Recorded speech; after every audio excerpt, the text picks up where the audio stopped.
Molt bona tarda. President de la Generalitat, president Pat Cox, consellera d'Acció Exterior i Unió Europea, subdelegada del Govern a Catalunya, cos consular, antigues diputades i antics diputats al Parlament Europeu, alcaldes, regidores i regidors, directora de l'Oficina del Parlament Europeu a Madrid, director de la representació de la Comissió Europea a Barcelona.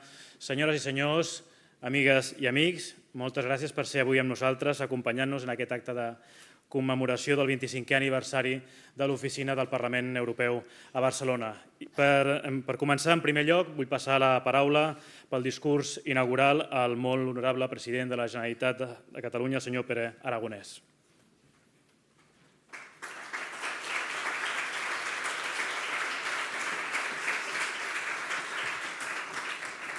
Molt bona tarda a totes i a tots. Mr. Pat Cox, former President of the European Parliament, consellera d'Acció Exterior i Unió Europea, subdelegada del Govern, directora de l'Oficina del Parlament Europeu a l'Estat, director de l'Oficina a Catalunya i a Barcelona, director de la representació de la Comissió Europea, representants del cos consular, exeurodiputats, responsables de l'àmbit local i dels ens més pròxims a la ciutadania del nostre país. Molt bona tarda.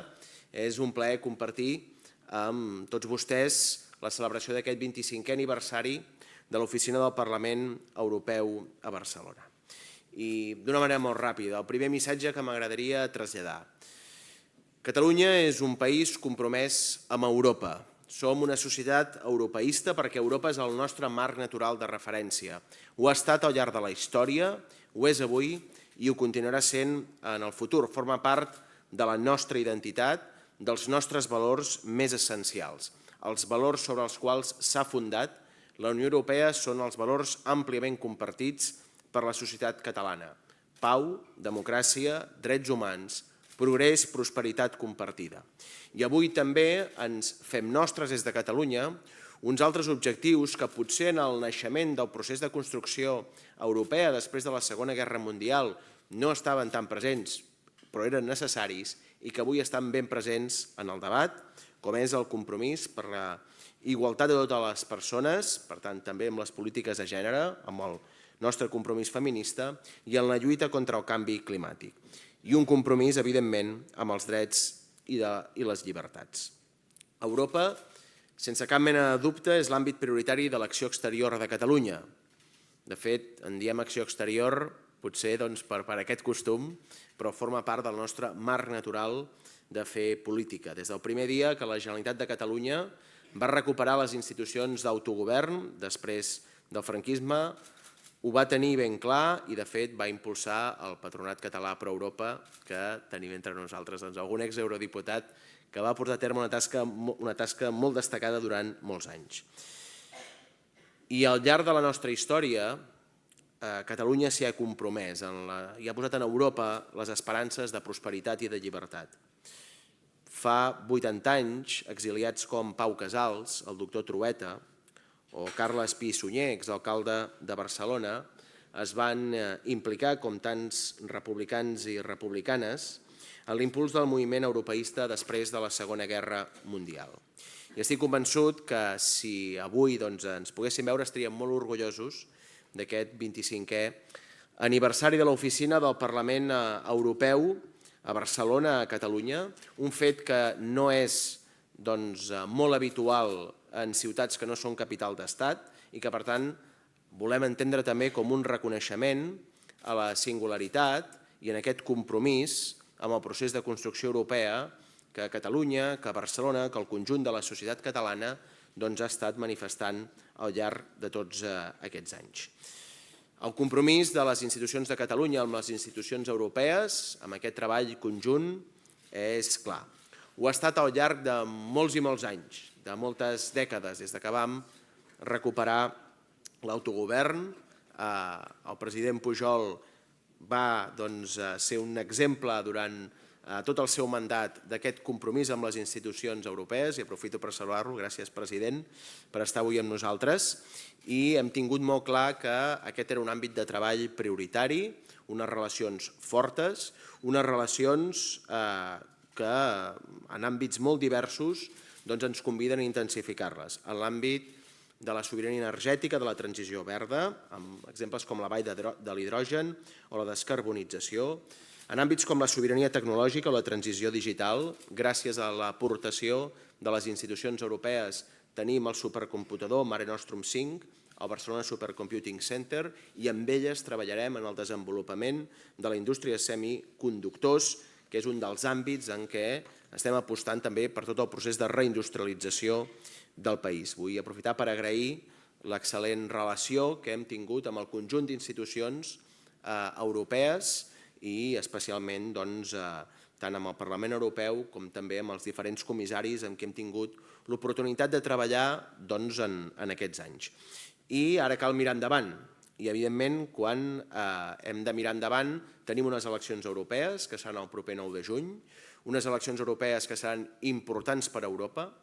Europa afronta molts reptes des de l'àmbit geopolític, també des del necessari enfortiment del creixement econòmic i la prosperitat compartida en el si del continent europeu, en un món que està canviant molt ràpid i en què Europa ha de tenir un paper molt més fort.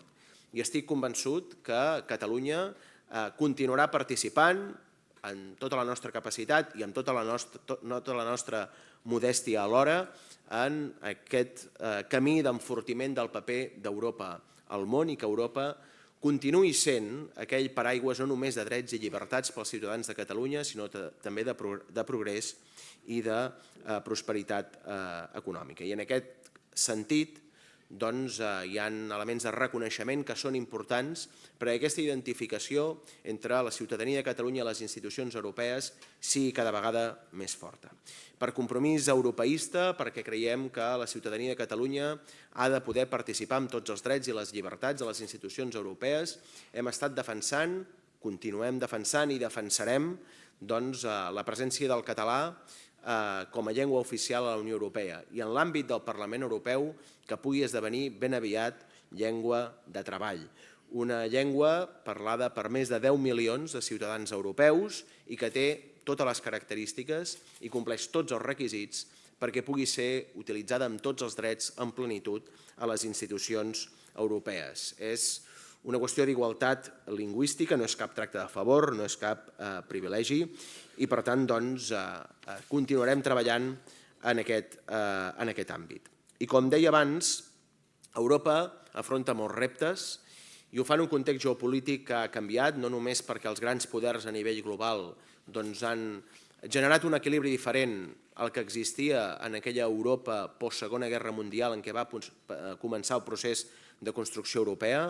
Tenim una guerra en territori europeu a causa de la invasió russa d'Ucraïna i avui tornem des del govern de Catalunya i al costat de les institucions aquí presents a refermar el nostre compromís amb el poble d'Ucraïna, amb la seva sobirania, amb la seva integritat territorial, amb la seva independència i dir-los que formen part també del projecte europeu que volem compartir amb ells. I Europa també caldrà que sigui molt més forta i, per tant, també ens hi juguem molt en aquestes eleccions europees del 9 de juny. Hi haurà diferents opcions. La ciutadania triarà sense cap mena de dubte, però el nostre desig i compromís és que ens permeti una Europa més forta, en què no hem de ser-hi escèptics, sinó ser-hi absolutament esperançats. I una esperança que es guanya amb treball, amb compromís i amb avenços, com tots els que ha permès per Catalunya el fet de pertànyer a la Unió Europea i de participar plenament en el procés de construcció europea. Europa no és una idea abstracta. Europa som tots i cadascun de nosaltres, els nostres projectes de vida i el nostre futur compartit. Jo voldria acabar agraint a l'oficina del Parlament Europeu a Barcelona el treball conjunt amb el govern. Hem treballat amb tota la complicitat i, per tant, el nostre compromís és que continuï sent així i, sobretot, a partir de la nova etapa del Parlament Europeu que s'obrirà a partir del 9 de juny i, evidentment, extensiu també a la nova Comissió Europea que sorgirà d'aquestes eleccions per continuar la bona feina que hem fet amb la Comissió von der Leyen al servei dels interessos, de les necessitats, de les esperances de la ciutadania de Catalunya, que també són els interessos, les necessitats i les esperances del conjunt d'Europa. Moltes felicitats, molt bona tarda a tothom. Gràcies.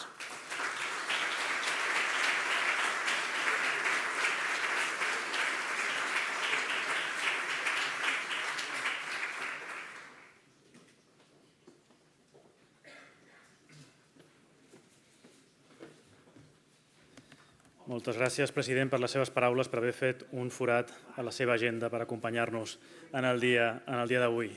El proper dilluns, 25 de març, es compliran 25 anys de la inauguració de l'oficina del Parlament Europeu a Barcelona. El llavors president José María Gil Robles inaugurava l'oficina amb els objectius de regionalitzar l'acció informativa i descentralitzar les activitats de comunicació del Parlament Europeu, desenvolupant relacions amb els mitjans de comunicació, amb les autoritats i els centres educatius. La Mesa del Parlament Europeu va aprovar l'any 1998 la decisió de crear 4 oficines regionals a Barcelona, Marsella, Milà i Edimburg, seguint l'exemple de les 8 oficines regionals que ja existien de la Comissió Europea, que de fet a Barcelona va ser l'any 91 que s'havia inaugurat.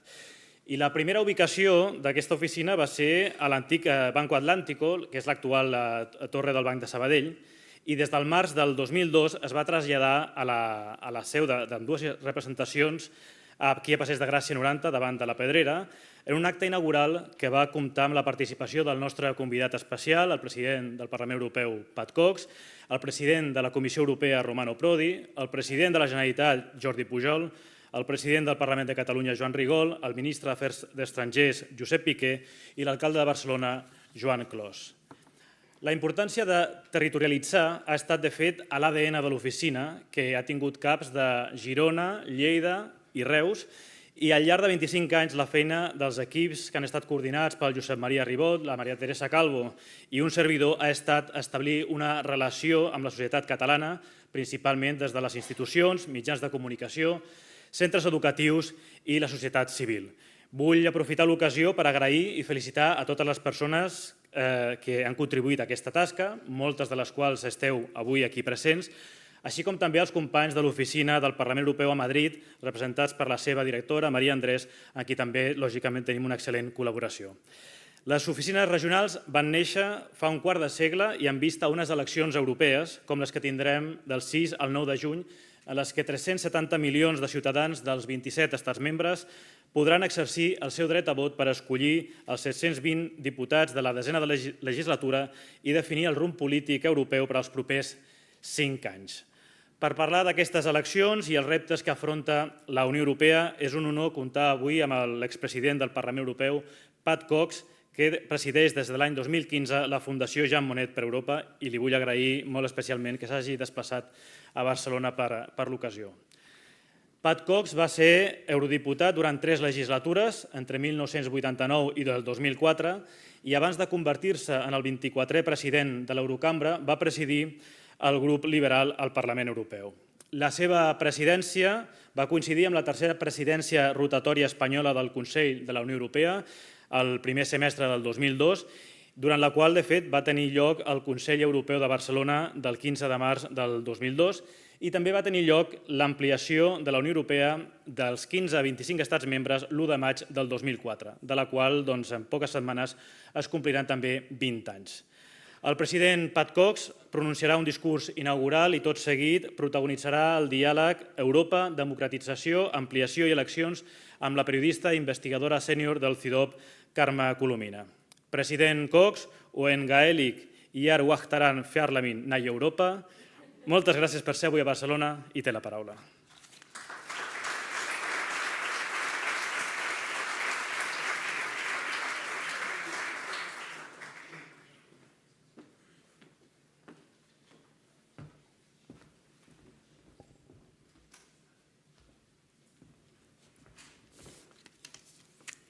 Buenas tardes a todos.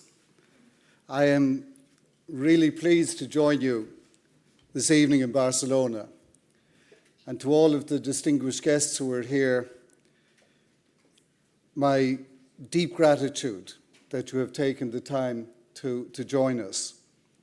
I want especially to acknowledge and thank my many friends from the different political families in the European Parliament who served there in my time in Parliament, and it's wonderful to see you all here, to see some distinguished former members of staff of the European Parliament, to see the colleagues from the representative offices and those who represent the other European institutions, those in listening to the President who hold elected mandates here in Catalonia.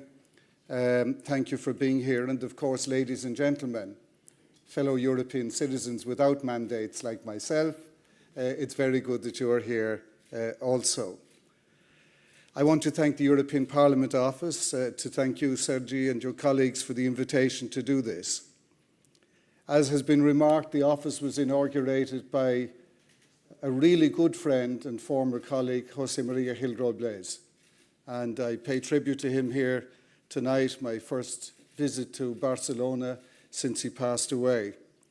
I knew him as a colleague in the Parliament, but in the 2 decades since I left, I got to know him much better. And so he was really a very strong, close, personal friend. 3 years after the inauguration, as has been remarked, I was attending a summit of the Spanish presidency of that time here in Barcelona.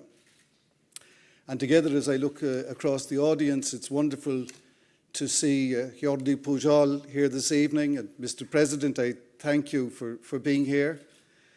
Together with Jordi Pujol, Romano Prodi, and others, I attended the European Parliament office across the road.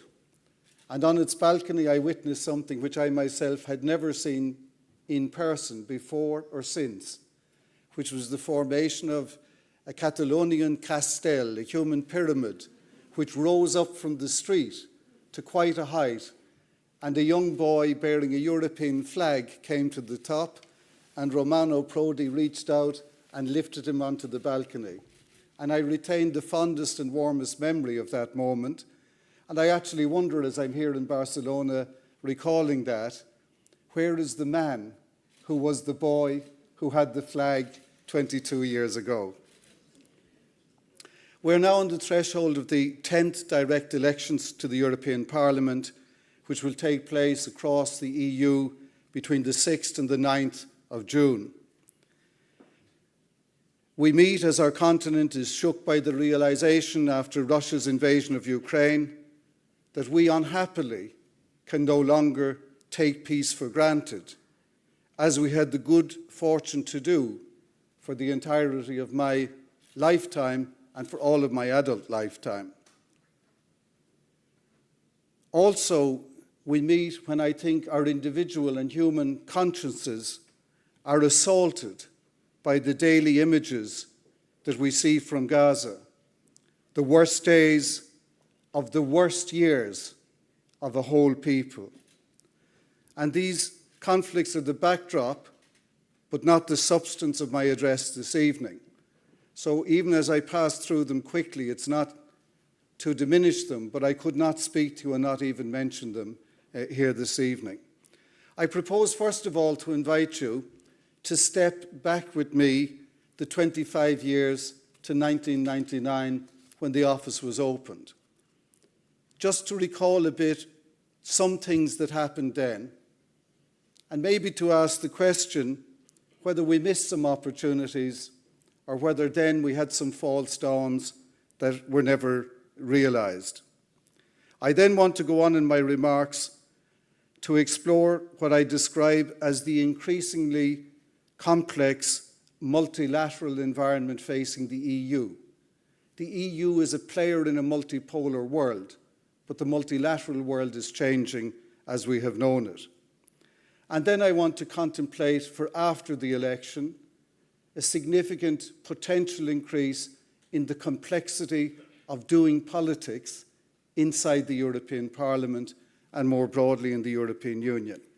First, to look back to 1999.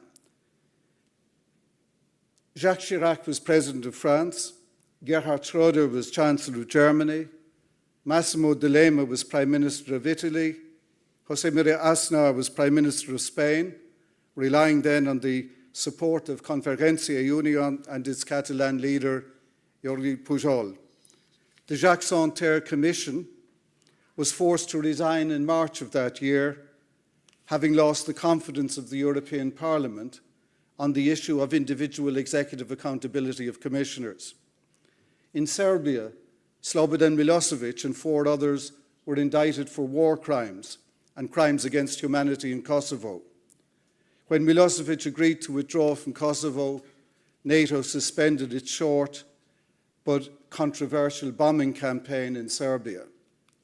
As regards southeastern Europe, so the Western Balkans, former Yugoslav states and Albania, the Cologne European Summit conclusions of a German presidency in 1999 declared, and let me quote, "The European Council reaffirms the readiness of the European Union to draw the countries of the region closer to full integration on the basis of the Amsterdam Treaty and the fulfillment of the Copenhagen criteria." We dropped the ball. That was a missed opportunity, and 25 years later, we're arriving back to the conclusion of 1999. The European Council also wholeheartedly endorsed the efforts then being made to bring China and Russia into full membership of the World Trade Organization, a subject I wish to return to. Sensitivities about the influence of far-right parties in government surfaced in October 1999 when the Austrian People's Party, led by Chancellor Schussel, formed a government with the far-right Freedom Party, leading to Austria being sanctioned by other EU governments led by France and Germany. The Finnish presidency of the EU at Tampere agreed EU guidelines on immigration and justice issues and on drafting a Charter of Fundamental Rights. Beyond Europe, Bill Clinton, serving a second term as President of the United States, was acquitted of charges of perjury and obstruction of justice, ending his impeachment trial. Jiang Zemin was President of China, while a rising star, Xi Jinping, was promoted to the post of Vice Governor of Fujian Province. Boris Yeltsin presided over an increasingly chaotic administration in Moscow and appointed his FSB chief, Vladimir Putin, to the post of Prime Minister, the third Russian Prime Minister of 1999. By the year's end, Putin was acting president, and of course, as we know, he's still there. In September 1999, in line with the Oslo Accords at Sharm el-Sheikh in Egypt, after weeks of detailed and acrimonious negotiation, Ehud Barak, then Prime Minister of Israel, and Palestinian leader Yasser Arafat signed a peace agreement setting the stage for what they called final talks on the future of Palestine, a false dawn. If I look at climate, the President mentioned it, the global mean land and ocean combined temperature for 1999 was the 5th warmest on record since 1880, and global population in that year reached 6 billion people. Today, global population is more than 8 billion. Global warming continues to break records year after year, with devastating consequences in terms of the frequency and intensity of severe weather events. The bet on democratizing Russia and China by integrating them fully into world trade has not paid off. The Middle East today is in the worst shape it has been in decades. Immigration is a more sensitive political issue in the EU than it was 25 years ago. The rise of right-wing influence in government and politics is no longer marginal, as it was then in Austria, but is increasingly becoming mainstream. The countries of southeastern Europe remain in the European Union's waiting room. Vladimir Putin and Xi Jinping, now at the height of their autocratic power, and others, challenge the post-war world order underwritten by American leadership and Pax Americana. Neo-imperial war for territory has returned to Europe through Putin's war of aggression in Ukraine. Liberal democracy globally was on the rise 25 years ago. Liberal democracy today is now in recession, the recession of a growing number of autocracies, dictatorships, and illiberal democracies. The West itself is stressed by political, social, and economic cleavages following multiple consecutive crises. Anti-elite, illiberal, anti-system political candidates and philosophies are everywhere. This poses a question as to whether the West, in terms of inherited normative standards, such as liberal democracy, open markets, and international cooperation, is itself becoming less Western, a phenomenon labelled by the Munich Security Conference in 2020 as Westlessness. In short, the world order as we've known it in the West is threatened both from within, Westlessness, and without, the growing weight of autocracies in a competitive, multipolar world.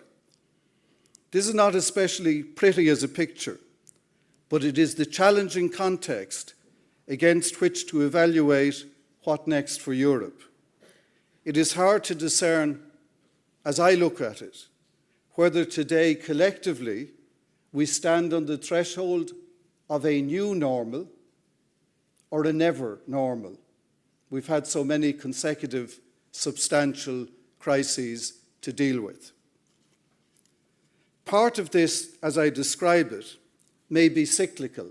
There's a cycle in the tide of affairs in states, and things rise up and things go down. But concerning international affairs, I believe what I describe is more structural than cyclical. What is clear is we've entered a new age of uncertainty. This at a time of spreading nuclear proliferation with diminished and contested strategic weapons safeguards. The world we live in, I believe, shares both deep interdependence and deep vulnerability, and we share both. China joined the World Trade Organization in December 2001. It became the manufacturer to the world. It lifted hundreds of millions of citizens out of poverty, and through a steady flow of affordable goods, it lowered inflationary tendencies in the West. Russia eventually became a WTO member in 2012. The link between open markets, democracy, and international cooperation is a key normative aspect of the liberal world order. Back in 2000, the expectation in the West was captured well by Bill Clinton in his final State of the Union speech. Speaking about China in an address to Congress, he argued in essence that China's admission to the WTO would enrich Americans and help to convert China to freedom. Less than 2 decades later, Donald Trump, in his inaugural presidential address, blamed trade with China for what he called the American carnage. Meanwhile, Xi Jinping, instead of being democratized by this access to global trade, was tightening the grip of the Chinese Communist Party behind the Great Firewall of China. The gamble that enhanced access to global markets would democratize China, or indeed Russia, did not pay off. The ground has shifted from economic embrace to geopolitical great power, tension, and rivalry.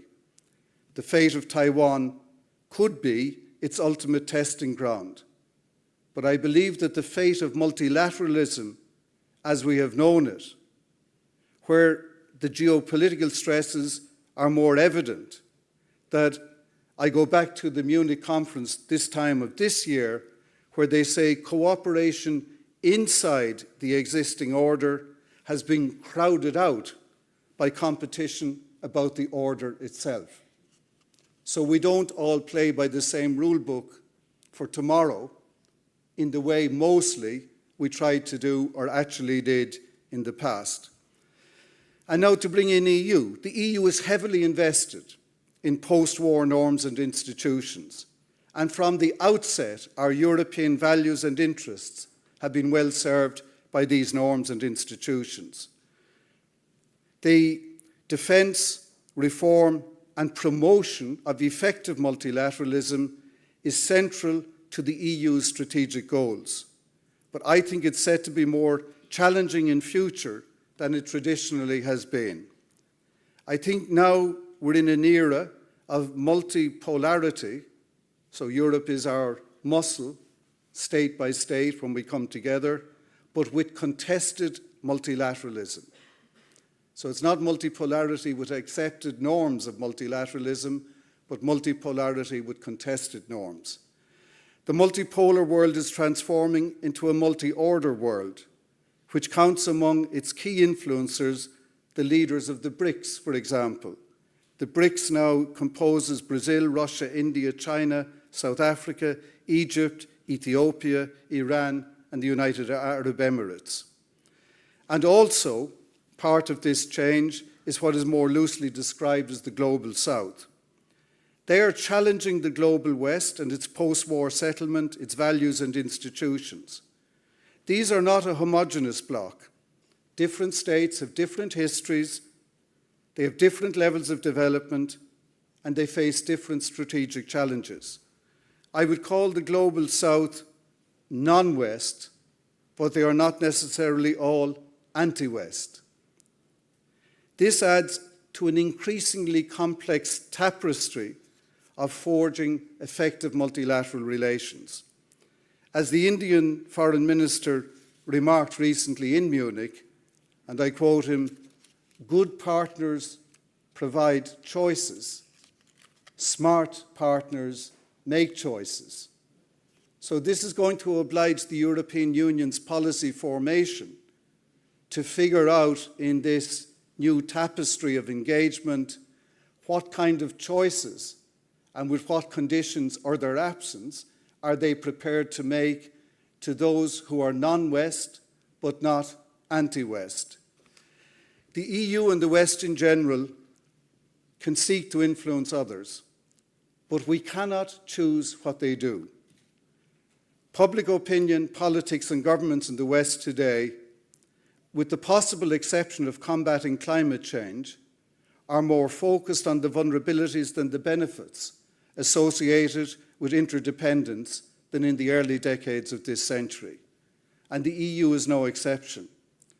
Throughout this century, for example, EU-China trade has witnessed explosive growth, with the net balance of trade decidedly in China's favour.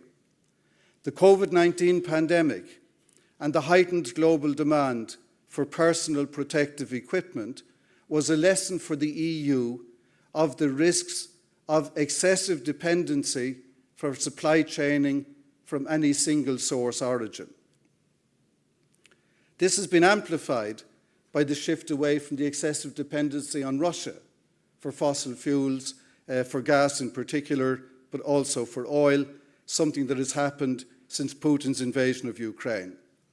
And there's now a growing appreciation everywhere, including in EU, of the need for diverse, critical raw material supplies, whether it's for electric vehicles or whether it's semiconductor chips or other things.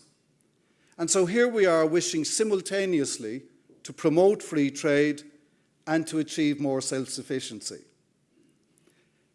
It's led to some linguistic and I would say policy dexterity on the part of the European Commission, which now promotes what it calls open strategic autonomy.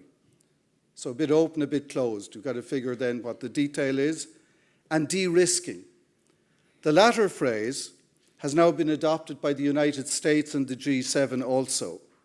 What precisely it will mean remains to be seen in practice. The EU, for example, has characterised China as a cooperation partner, a negotiation partner, an economic competitor, and a systemic rival. For its part, China has declared a no-limits friendship with Russia and accuses the United States in particular, and to a lesser degree the European Union, of following a policy of containment and suppression. I want to turn, if I could, to US politics, which comes large on our radar screen, this time especially, but always because of the transatlantic relations. Across the Atlantic, there is much that divides US politics today.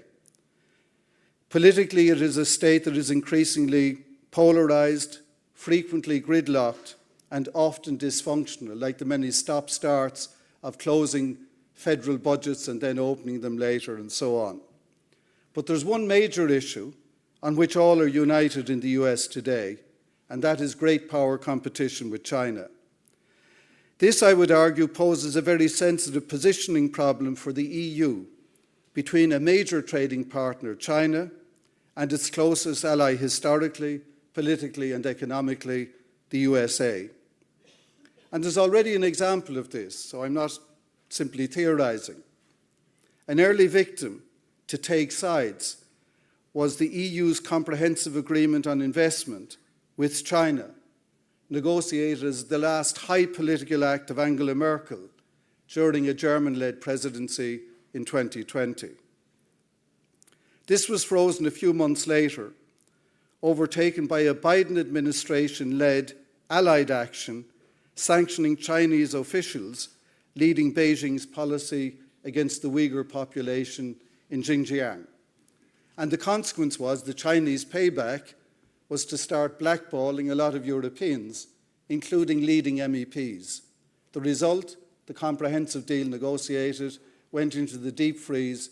It's never been ratified, not by one national parliament, not by the European Parliament, and in the current strategic rivalry, it's probably now a dead letter. I would argue that President Biden's rhetoric has been softer than Donald Trump's, but his policy stance has been tougher, banning all Chinese access to high-end semiconductors that could be used to upgrade Chinese military, AI, and quantum computing ambitions. Japan has followed the US lead. Fears of Chinese illicit state access to data has seen the progressive banning of Huawei 5G telecoms in Europe and in the United States, and now it's even extending to new sensitivities about the TikTok app, as we've seen recently in the US Congress. In truth, I think the United States was and remains the indispensable anchor of the normative West. And as the war in Ukraine confirms yet again, it still is the arsenal of democracy. What the United States does matters. This year's presidential election, I think, is likely to be the most consequential of our lifetimes, not just for the United States, but for the idea of the West itself, its values, norms, aspirations, and choices. I would recommend to you, and I just give a short flavour, a compelling essay written in the Washington Post by the American analyst Robert Kagan, who argued cogently that Donald Trump is running against the system. If he wins, he will face the fewest constraints ever on a US president, that the rights of his perceived enemies will be conditional and not guaranteed. Kagan's message is that the United States, and these are his words, is drifting towards dictatorship. A US administration combining vengeful narcissism, arbitrary transactionalism, and hostility to traditional alliances, itself staffed by insurrectionist conservatives, risks not only to be disruptive, but potentially to be destructive of the inherited post-Second World War idea of what the West is. This, by the way, of course, like anything about elections, is a scenario and not a prediction, because we're not there yet. Politics is volatile, but such a scenario is by no means certain. Barring accidents, it's now clear November's presidential election in the States is a rerun of the 2020 contest between Joe Biden and Donald Trump. Commentators suggest this may end up being a contest to see who is the least unpopular of the two candidates. A Biden win would be a source of relief for most Europeans, but this should not be presumed to be a win for the status quo ex ante. NATO's future would be more assured under Biden, but a determined drive to reindustrialise and reshore US industry, aggressive anti-monopoly policy to curb corporate power, but not in line with the way we do competition policy and state aids in Europe, fighting climate change through industrial policy and not through carbon pricing, already a source of transatlantic tension, pressuring allies, in particular the EU, to join joint actions to confront Chinese mercantilism and its growing technological ambitions, will not be painless for Europe. So whoever wins, we're going to get caught in this rivalry that exists on either side of us, to our west or to our east. I dare say also that the comfort blanket of US security guarantees for a continent unsettled by war in Ukraine, if that blanket remains in place, will not be cost-free in terms of strategic positioning. Of course, the alternative of a Trump victory additionally would add to the EU's angst over our security policy and strategy. The fate of the $60 billion US aid package to Ukraine still hangs in the balance, supported by a bipartisan Senate majority, but threatened by MAGA hardcore resistance in the US Congress. And this is at the bidding of candidate Trump, whose influence is pervasive, even if he's still not yet re-elected to be president, or not yet even fully nominated to be the presidential candidate of the increasingly MAGA Republican Party. I want to draw your attention to a recent opinion piece written by Republican Senator J.D. Vance. He's the guy who wrote a book called Elegy to the Hillbillies, which became a Hollywood movie. And he is now a kind of a Trumpian senator. I would say in his article written in the Financial Times recently, he offered a more sophisticated but clear Trumpist message. He didn't invite Russia to do whatever the hell they want, to quote Donald Trump from a recent speech, but he began by insisting the United States has provided a blanket of security for Europe for far too long. He pointed to an $8.6 trillion additional defence spend by European nations that they would have spent if they didn't make deep defence cuts 3 decades ago at the end of the Cold War. He characterised the non-spend as an implied tax on the American people to allow for the security of Europe. And he asked, and I quote, whether our support has made it easier for Europe to ignore its own security, close quote. Of the 32 member states of NATO, including Finland and Sweden, 18 are expected to meet or surpass the target of spending 2% of GDP on defence this year. Putin's imperial ambitions already have resulted in war and undermined any prospect of a cooperative order for the foreseeable future as regards European security. The long post-Cold War European peace dividend has run its course, and European states need to up their defence expenditure in their own collective security interest and in order to support Ukraine. Collective security and defence inevitably will receive more EU focus in the immediate future. What is yet to be agreed is whether the spending will be at member state or European level or where it starts or stops. What is yet to be agreed is whether EU defence spending will be on the EU defence industry alone or also spent transatlantically with part, at least in part, on US defence industry. And what is yet to be worked out is how indebted states with large debt to GDP ratios can honour the EU budget rules and spend more money on defence. So we have a lot of really big political questions that are part of the background to this election that is coming and the things that will follow. I want now, if I could, to turn to the European elections. As I mentioned earlier with regard to the West, we cannot choose for others, but we can choose for ourselves. The same is true for us as Europeans. We cannot choose what happens in the United States, but we can choose for ourselves. And a significant moment of choice beckons now with the upcoming European elections. These are often described by professional political scientists as what they call second-order elections, perceived some way to be less important than national legislative elections by voters, by political parties, and by media. Experience also teaches us, and any of the colleagues here who have fought European elections, I'm sure can confirm it, that Europe often struggles to find its self-expression in a European election. Many times our European elections are like 27 national elections, or even sometimes like contested regional elections, where Europe is there, but it's not really the hard core of the electoral theme. This time, wherever one places the elections in the political hierarchy, I think the outcome is likely to be strategically significant. It will have implications for policy making at European and at national level.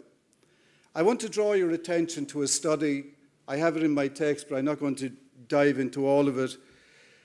There was a study done for the European Council on Foreign Relations by several authors who made a poll of polls and a series of predictions about the result of the next European election.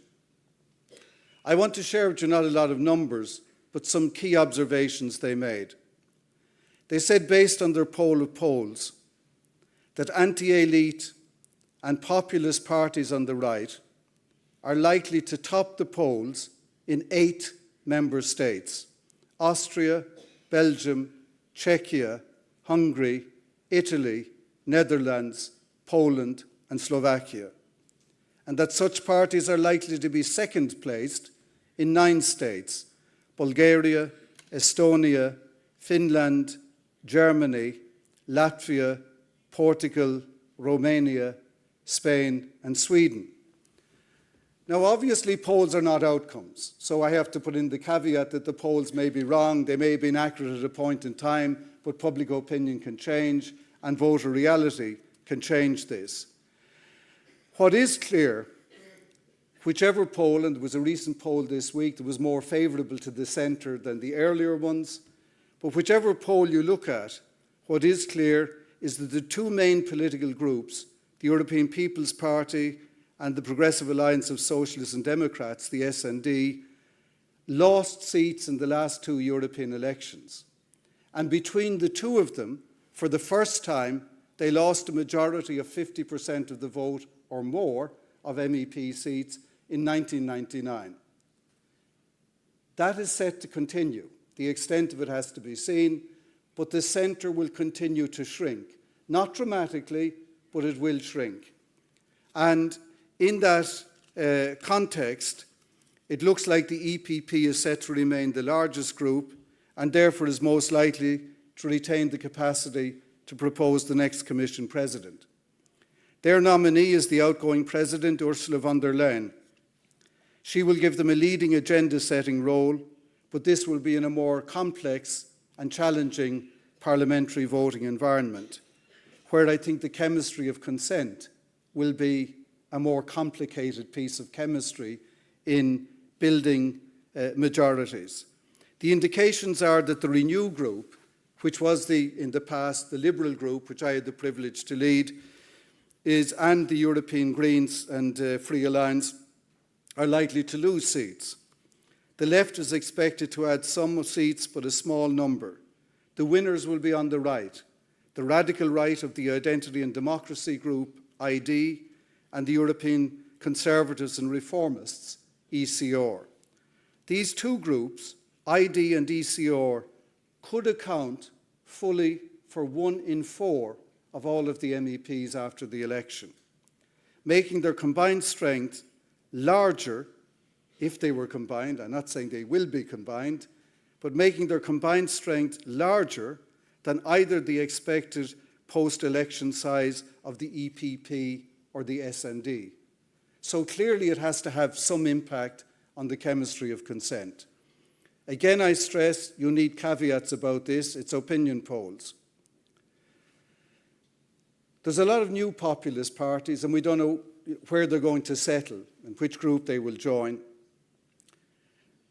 One speculation in this study done for the European Council on Foreign Relations, if you took everyone to the right of the EPP, so the Identity and Democracy Group, the European Conservative and Reformist Group, and some of the non-attached members who are right, together with the EPP, they probably could constitute a majority. I don't predict that's going to happen, because I think that the parties who believe in a Europe of values and in promoting the European Union may be smaller, but they will not be sidelined. And they will hold their convictions and will work hard to make sure they can deliver as many votes as possible. But nonetheless, this new complexity adds quite a bit to this. What I want to say in terms of coalition building after the election, and colleagues here who have been in the Parliament will know this, no party ever had a majority in the European Parliament. From the first day, we have been a parliament of minorities. And this required what I would call de facto coalition building. No one sat down and produced a 44-page coalition document. It doesn't work that way. But there was mutual understanding, and that's how these coalitions came about. It's clear that the coalition building after the next election could be more complicated, but I think we need to wait for the numbers. So if I'm summarising, what I said earlier about the external world and multilateralism and multipolarity and things that made Europe stronger economically will now be much more complicated and challenging. And the more we have contested populist politics in the heart of the European Parliament, and bear in mind also on the European Commission, and bear in mind also more and more in national governments, or before elections, that more conventional centralist parties borrow the clothes of the more radical ones to avoid exposing their flank. So, for example, I observe it, neither to approve nor to criticise, but to report to you that in Bucharest, when the EPP met, one of their policies was to triple the size of Frontex, the EU border force, and to organise the issue of managing asylum and immigration through third countries. You would only have heard those kind of formulae from the populist anti-elite parties in the past, and so already the influence is evident even before the election takes place. So the dynamics of influence are not just about winning numbers, but winning influence. Example, Geert Wilders got the biggest vote in Netherlands, but is unable, after multiple negotiations, to find partners willing to make him Prime Minister. So he has won considerable influence, but he hasn't yet won power at the level he would like. And so we need to put that into the mix. A last comment I want to make is, as we talk about the far right or populism and all these terms which can be accurate and inaccurate, so I use them in that the broad way, I'm not being polemical, when I put them together, the one thing I would say to you is they themselves are a very mixed bag. Let me give you an example. Viktor Orban, who now is in no group because he left the EPP before the EPP expelled him, has said he would like to join the European Conservative and Reformist group. Viktor Orban, as we know, is friendly towards Putin, hostile towards Ukraine, and is a spoiler inside NATO and the EU. A leading party in the ECR is the Polish Law and Justice Party, which might share issues about judges and media with Orbán, but they are Atlanticist, Russophobic, and strongly pro-Ukrainian. And so I don't know what coherence will emerge or what conflict would emerge in the new right, but the more conflicted they are, the less their deployable influence can really be deployed. And I suspect that there are still lots of divergences to go through.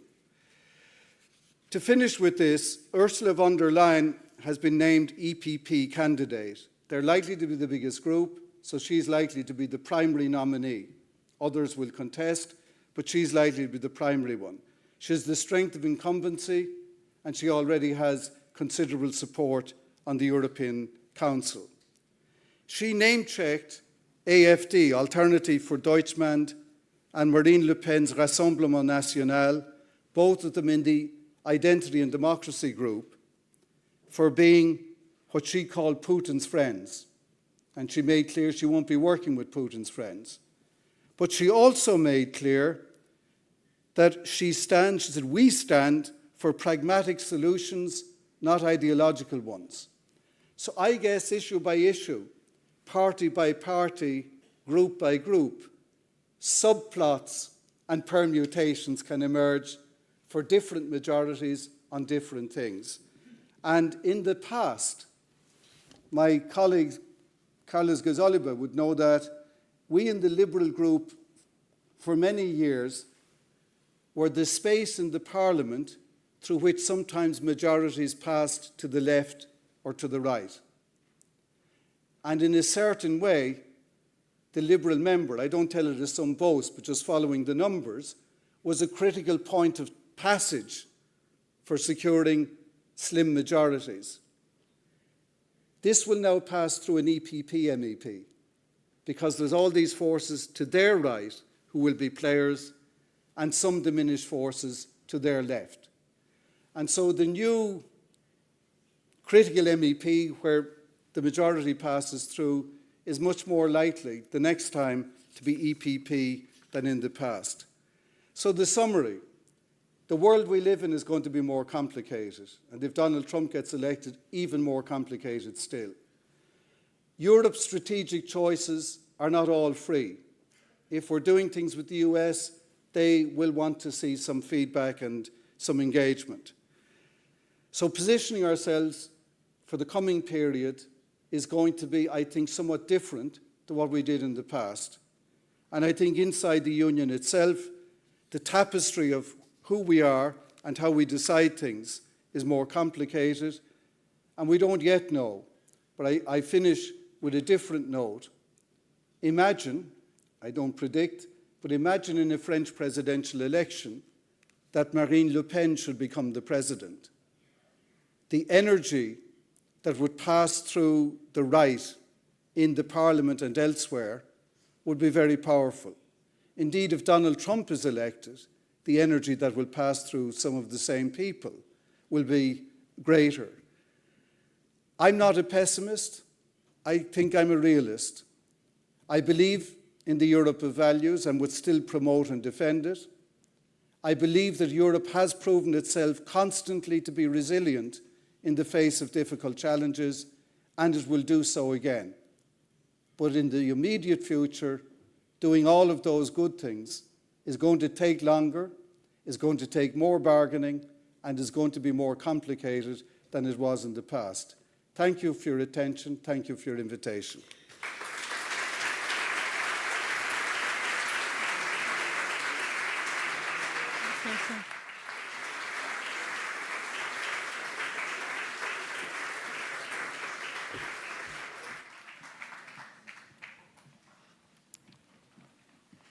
Okay.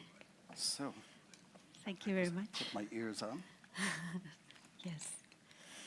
Bé, bona tarda a tothom. Per algú que es declara un optimista, com el senyor Cox, ens ha deixat un retrat de la complexitat força ampli. sobretot per fer un mini diàleg de 20 minuts amb tot el que ens ha explicat.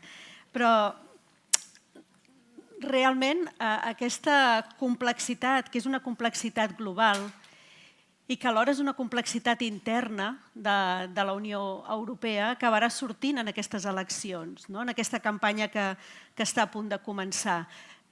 Jo crec que la Unió Europea en els últims 2 anys ha viscut una transformació que ha canviat el cor de la UE. Ha canviat des del concepte de seguretat fins al retorn de la consciència de la necessitat d'una ampliació de la Unió Europea, fins a aquest intent d'aprendre a anar més sols pel món. Tot això està passant. Està passant, a més, en un any crític, també a l'hora de decidir la continuïtat i la fortalesa d'aquesta unitat dins de la Unió Europea en el suport a Ucraïna. Com que es tracta de parlar de les eleccions europees, comencem per aquí. Com creu que aquesta complexitat, com creu que aquests canvis, que en molts casos són canvis forçats per la urgència, per la sensació de vulnerabilitat que va suposar l'entrada dels tancs russos a Ucraïna i que no sé fins a quin punt tots ells són fruit d'un consens, sinó d'una necessitat de resposta, com impactaran tots aquests canvis a les eleccions europees? Well, let me say, in terms of what I was presenting, I would call it a strategic overview. But if I was running in the European Parliament, I don't get elected by strategy, I get elected from the bottom up on the ground. And so 2 different things coexist. The urgency to deal with the Ukrainian question, our security and defence, to my mind, is critically important. But perhaps to my voters' mind, the consequences of the cost of living going up because of the energy prices is more immediate to the voter. And so you need in politics to be able to accommodate the 2 parts. But to seek to accommodate and address the social and economic needs of individuals who worry more about the end of the week than the end of the world is something that you have to do in politics to be pragmatic. That is not then to say by doing it you should ignore the strategic question. Because in the end, if you ignore the long-term strategic issues, they always come back to bite you. They don't go away because they are inconvenient and difficult. So if they're inconvenient and difficult, your obligation is not to run away from them, but to run towards them and understand them better and how you can try to mitigate the risks. Per tant, tots aquests aspectes estratègics de la posició de la Unió Europea al món potser tindran un impacte menor, pel que diu vostè, a les eleccions europees, i seran els altres reptes o les altres pors més pròximes. Vostè esmentava abans un informe del European Council on Foreign Relations, jo li esmentaré un altre que també hem fet precisament intentant detectar quines són aquestes pors que poden mobilitzar l'electorat de cara a les eleccions europees. El dirigeix l'Ivan Krastev i ell parla de les 5 pors, les 5 tribus, una mica per explicar que al final allò que mobilitza l'electorat als diferents països de la Unió Europea respon a conjuntures o a tradicions, a sensacions i percepcions que poden ser diferents, que en uns països la immigració clarament pot ser un tema, en un altre país pot ser, per exemple, encara les conseqüències econòmiques que s'han arrossegat des de la pandèmia o fins i tot prèviament, la por que va quedar en algunes parts de la societat, a la vulnerabilitat que es va sentir durant la pandèmia. Per tant, una mica hi ha una sèrie de pors que són les que mobilitzen i això té una paradoxa molt clara, com aquestes pors polaritzen moltes vegades l'electorat i alhora mobilitzen a anar a votar, però mobilitzen a anar a votar a la contra. I allò que vostè deia, que els Estats Units es converteixen en unes eleccions de 2 mals candidats, que es vota el menys dolent, fins a quin punt hi ha un risc també que aquestes eleccions europees es converteixin en les eleccions mobilitzadores del vot a la contra.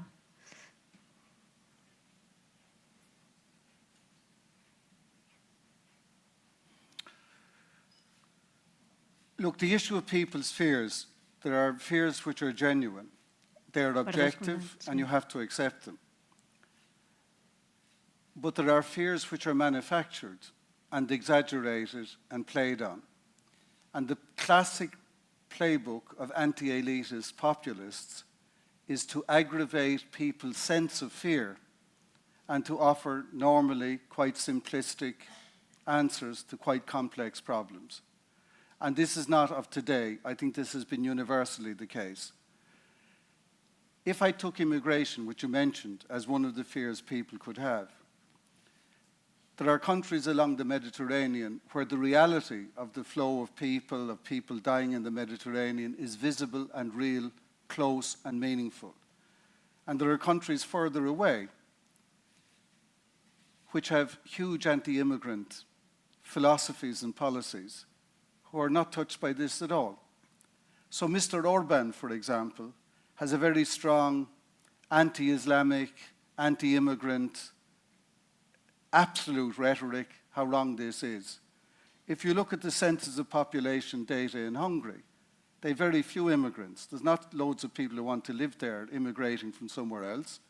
And number two, they have a minuscule population of Muslims. But they have a heightened exaggeration of it because this is their internal political power play. So in some places, if I lived in Sicily, I think my fear about what's happening in the Mediterranean can be genuine and real and is looking for a real policy response.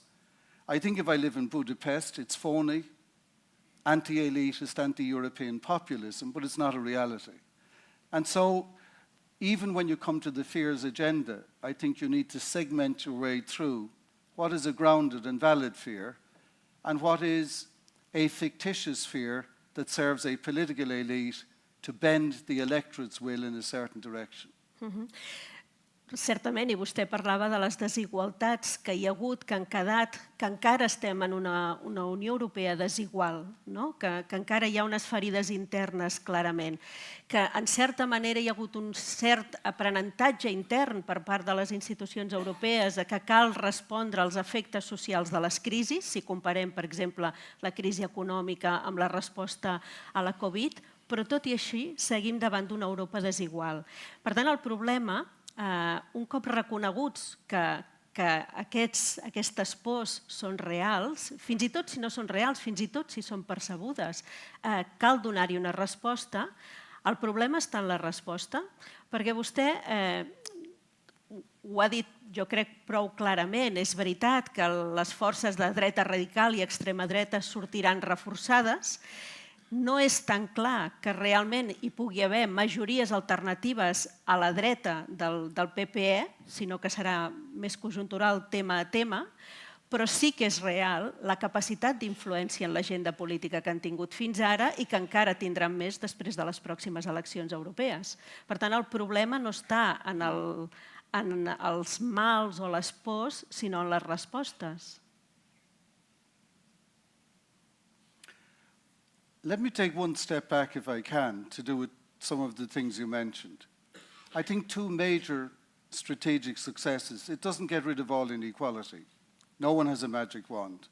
In Catalonia, in Madrid, in Brussels. Two major successes of European Union, in my view, in the presidency of Ursula von der Leyen. One was the response to COVID and purchasing vaccinations. If the EU did not get together to do that for all of us, the ones with deep pockets would have bought the vaccines, and the ones with no deep pockets by region, state or individual could never afford them. So the EU made a major difference to do with the vaccine purchase policy. A second area where I think the EU made a major and positive difference was the Resilience and Recovery Fund, which came to lift the European economy out of its post-COVID problem. And you saw there the enormous challenge and difficulty of getting a consensus. The longest ever recorded European Council meeting happened on the arguments about whether this money should be Europeanized or not, whether it should be grants or loans, who should pay for it, and so on. And in the end, they found a consensus. And in spite of the difficulties of getting there, that was the success of the EU. and that is making a difference. It's not solving everything, but without it, there would be some hundreds of billions of less spending on the public welfare issues that had arisen. And now when we come to security and defence, or even the immigration debate, I think the expectations are, and this is left, right or centre, that Europe can't ignore some of these issues and has to fashion responses to deal with them. And when I talk about optimism, it's because we've been through great challenges in the past 2 decades. The financial crisis, the Eurozone crisis, the threat to banks, all of the issues in economy and jobs, the issues of the Syrian refugees, etc., etc. Europe went from one crisis to the other, sometimes staggering under the weight of the punches, but always resilient. And that is the one point I always insist when we look at EU, that resilience has been a hallmark of coping with change. And I remain essentially optimistic. Your question about the influence of right-wing politics, it's already there. I mentioned the EPP deciding to increase border guards and send people to third countries. That is clearly a recognition by them that if they don't do that, someone else takes some of their vote. And maybe even if they do it, someone else takes some of their vote. And we see this in politics everywhere. People borrow the other guy's clothes because that is proving to be more vulnerable or more popular. The second element is the more right-wing parties get into government, the more right-wing ministers will sit on the European Council of Ministers. And the more of them get to be heads of government, the more they will sit at the European Council. And all these things are happening. In our democracies, the growth to the right of the centre-right has now been quite consistent, a bit uneven, but consistent over time. And it seems to me, if for the immediate future it's there to stay, those in a more centrist position who want to promote the Europe they believe in have an especial duty to build common accord if they want to hold the line. Però, per exemple, el fet que en la propera Comissió Europea hi pugui haver un comissari de dreta radical o d'extrema dreta, això és un abans i un després, és un canvi institucional a la Unió Europea? You were going to have on the 1st of July a certain Mr. Viktor Orban as the president of the rotating Council of the European Union during this whole sensitive period of coalition building and reconstitution. So this is a reality already today. You had the European Commissioner, I've forgotten his name now, but from Hungary, who decided unilaterally that the EU would start cutting off all aid to Palestine. And I'm very happy that lots of people, including Spanish politicians and Irish politicians and others, pointed out they can't do this, that he was ultra vires. He did not have the authority individually and unilaterally to do that. But what it is showing us is they have chutzpah. They're prepared to test the boundaries. So what's the counterpart? If they're prepared to test the boundaries, others must be prepared to defend the boundaries. And all difficult political issues are on the boundary. Everything that's settled is in your pocket. The hard bit is the next bit. And so in that space, to me, if I was back in the Parliament again, and if I was back in my old group, and even if my group was not the third group, but it was the fourth and fifth group, I don't regard my mandate as zero. I regard my mandate as having value. It may have less weight collectively than before, but it has value and weight. And if I believe in some things, my duty is to defend the boundaries being attacked that diminish the things I believe in. And so I do believe that there's enough centre ground that won't be sidelined, but may be diminished, that will still hold the line. The deeper question, and I don't know the answer, will the rise of the right continue and continue? Because at some moment, it becomes impossible, like in a war, to hold a defence line if all of the artillery coming against you overwhelms you. I don't think we're at that point yet, And so the battle for the soul of Europe, for what it means, in the way that the battle for the soul of American democracy and what it means, is now in a way on the line. And so I do really regard, I know we always say, this is, because I'm running, this is the most important election and whatever, these things we all say. This time I think it's real. This time I think the significance of who we vote for in Europe and who they vote for, which we no control on in the United States, actually may represent a turning point. And my hypothesis is the following. If you got Donald Trump elected, I think it will diminish the nature of inherited democratic institutions, checks and balances, free judiciary, and respected free media. It will be contested free media. If that happens, the United States as an anchor of the post-war normative system will not only weaken itself, but ipso facto will undermine that system. Because other guys like Bolsonaro or others will pick up the virus of anti-elitist, anti-democratic qualities from the US.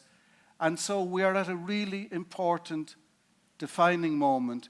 And sometimes things go along for 10, 20, 30, 50 years, and then a turning point comes. And I think we may be at a point of inflection. And so if you're a voter, and I don't know what your politics is, you have the question to do with Europe, even though you may also have real issues and fears. I don't deny them. And we have to try to deal with them pragmatically. But you have a big European question. Which is the vision of Europe on offer that you're prepared to invest your vote in as a citizen?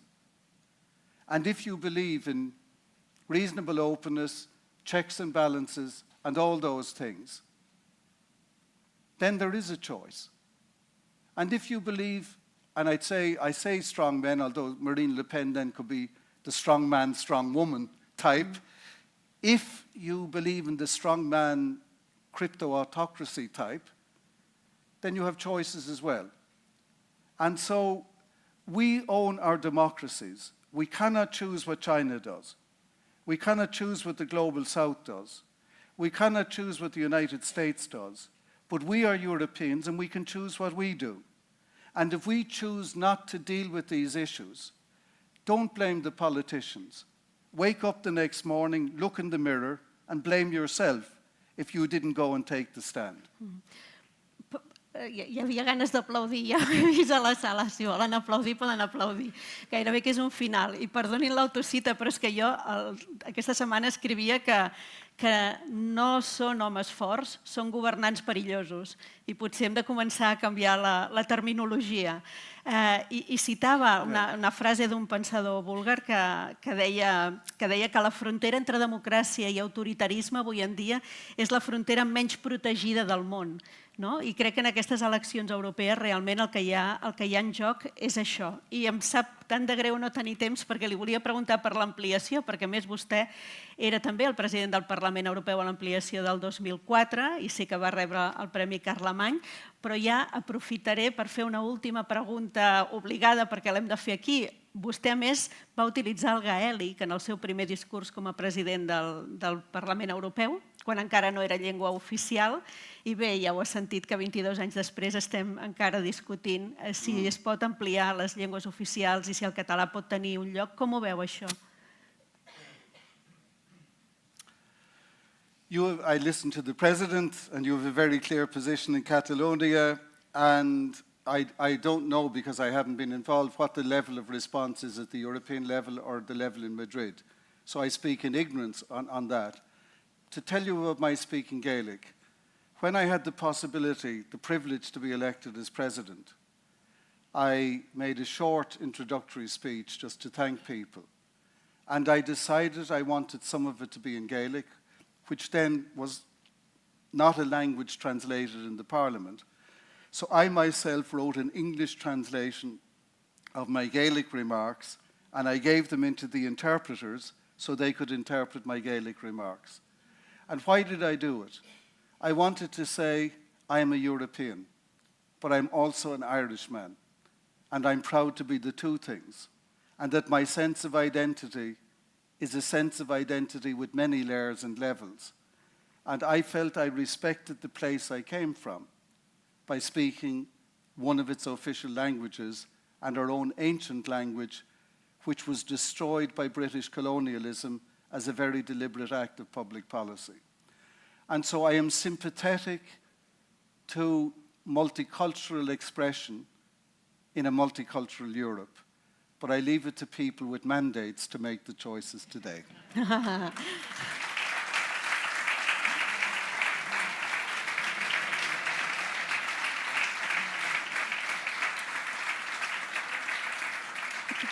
Aquest migdia, amb una trobada de periodistes, el senyor Cox, el president Cox, ens deia que ell es dedica ara a l'Europa tangible, a la dels projectes concrets, però crec que ens ha deixat una pila de reflexions polítiques tangibles i que ens apel·len directament a la consciència que val molt la pena, i li agraïm moltíssim que hagi estat aquí. I si ens dediquem a l'Europa tangible, el primer tangible que podem fer, com ens ha dit vostè, és anar a votar el 9 de juny. O sigui que moltes gràcies, president Cox. Gràcies a tots.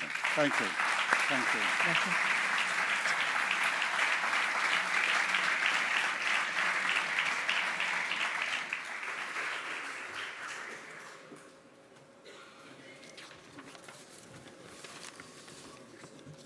Moltes gràcies, Carme. Gràcies, president Cox, per aquest diàleg, que queden tantes coses pendents, i una cosa també tangible serà el còctel que podrem fer després i comentar els temes que no ha donat temps a fer. Com no podia ser d'una altra manera, acabarem amb la interpretació de l'himne d'Europa. Però abans voldríem dedicar uns moments a recordar persones que han estat molt importants en aquests 25 anys d'història del Parlament Europeu a Barcelona i que avui no són aquí amb nosaltres. Des del periodista Josep Maria Martifont, membre de l'Associació de Periodistes Europeus a Catalunya, que ens va deixar fa unes setmanes i comentàvem amb la Carme, estàvem rellegint les seves cròniques en la preparació d'aquest acte. O el president David-Maria Sassoli, que va morir al final del seu mandat, al gener del 2022, i que va liderar la institució durant la pandèmia del coronavirus i va lluitar perquè, més que mai, l'Eurocambra estigués al servei de la ciutadania. Una persona tan apreciada que el mateix matí que es va conèixer la notícia van venir joves estudiants a portar roses blanques a l'oficina i moltes autoritats i ciutadans van venir també a signar el llibre de condol en la seva memòria. I tot just començar la legislatura ens va deixar als 45 anys l'exeurodiputat Francesc Gambús, l'amic Paco, tothom a qui coneixeu, i vull saludar molt especialment a la seva família i amics que avui ens acompanyeu. Des de la constància i el treball, al llarg de la seva carrera, el Paco sempre va destacar la importància d'explicar al territori la feina que es fa des de les institucions europees, que és el que fa la nostra oficina, i també reivindicar els valors europeus, aquests que defensava el president Cox.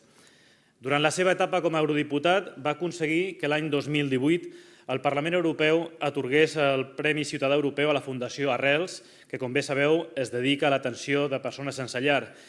I ell va destacar que aquesta fundació feia una tasca per ajudar a les persones que es queden a la perifèria de la societat del benestar. I crec que aquest és un molt bon exemple que resumeix el que va ser la trajectòria del Paco. I és per això que avui hem convidat per interpretar l'himne d'Europa a l'associació Pianos Vius, que és una entitat solidària que posa pianos a hospitals, a centres cívics, culturals, residències d'avis, entitats que treballen amb persones amb risc d'exclusió social i que també és col·laboradora de la Fundació Arrels.